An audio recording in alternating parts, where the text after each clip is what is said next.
Hi, welcome to Fearless Fridays Power Up Tips. I'm Dr. Dranitsaris. Today talking to you about resistance to change and giving you some tips for moving out of your comfort zone.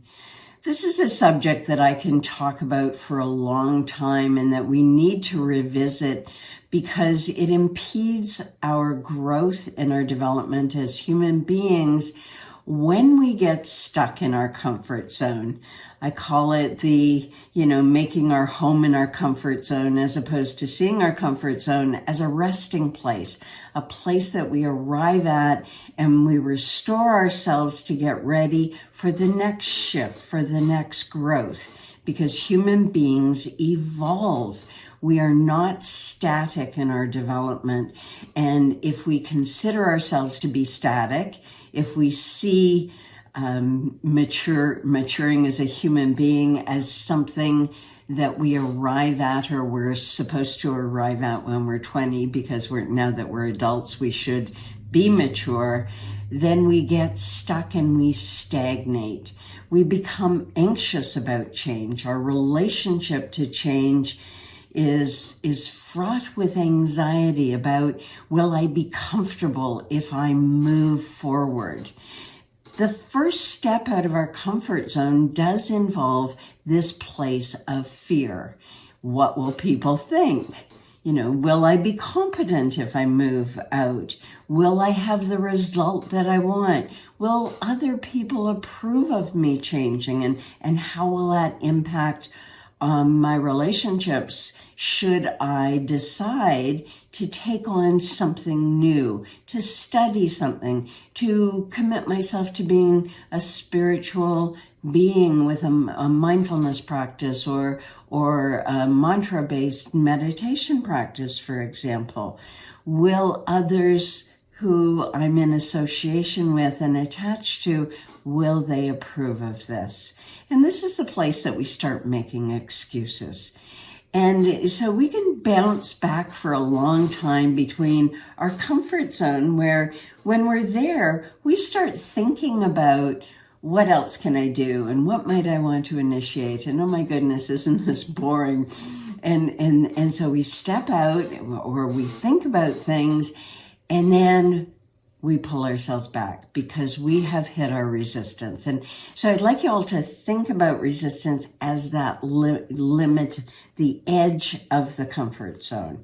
That's where we'll step out of, we'll put our toes in the water, and then we'll make excuses and find reasons for going back to the status quo. And human beings have two agendas: that agenda to grow and develop. That's that motor that keeps revving up inside of us whenever we get too comfortable. And then there's the agenda to keep ourselves psychologically safe and secure. The fear of loss is triggered when we step out. So you see that? It's like a breath in and a breath out, as opposed to, I'm holding my breath and I'm going out and I'm moving forward and I continue, and then I get back into the flow of my breath. So once we get out of the fear zone, we go into learning. We start getting into the pleasure of learning without thinking about, am I competent? Do I know enough? Am I smart enough? Am I good enough? That we focus more on the experience that we're having, the pleasure of new skills. We feel competent to deal with those challenges. We are realistic, and we're not driven back into our comfort zone by those fear-based thoughts, by those catastrophizing thoughts that automatically come up when we decide to develop, change, or learn something new.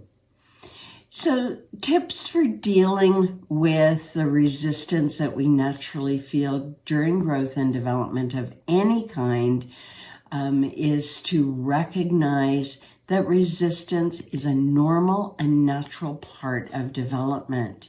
But when we pay too much attention to it, we start shifting our focus off of our actual goals for change and what pleasures we want to get out of learning and developing, and we only focus on what might happen, on our doubts and on our fears, which of course drive us back into our comfort zone. It's like putting the car into reverse instead of keeping it forward.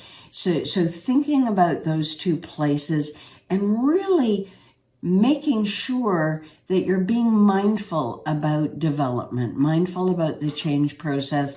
And whenever you find yourself focusing on what you fear, shift your focus back to your desired future state and where you want to go. The practice of mindfulness is a powerful way of putting us in the driver's seat in our lives, ensuring that change and development happens not just externally, but internally as we continue to evolve as human beings.